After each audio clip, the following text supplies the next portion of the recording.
גבינת חשיש. איפה יש סלט? איפה הסלט? תביא לי כמה עלים משם. רגע, אני אשים את כל הרוטב? אפשר לפני הרוטב רק? את יכולה להעביר לי את זה לפני הרוטב? כדאי שתהיה חלק משם, זה עם רוטב, עוד שתי דקות.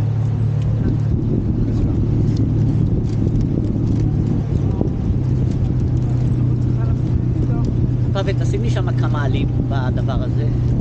רגע, עוד לא פתח. צריך להרבב את זה, אבל... אני לא רוצה למצוא את העלים. מה יש שם?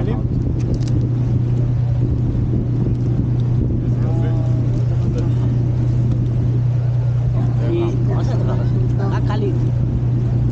די לערבב. We also have bowls. בלי לערבב. Yeah, David, maybe it's easier to put in a bowl. No, I need to put this only on... זה מספיק, תודה, זהו, מספיק. איפה האגוזים? רגע. כך. תן לי לשים את כל אלה.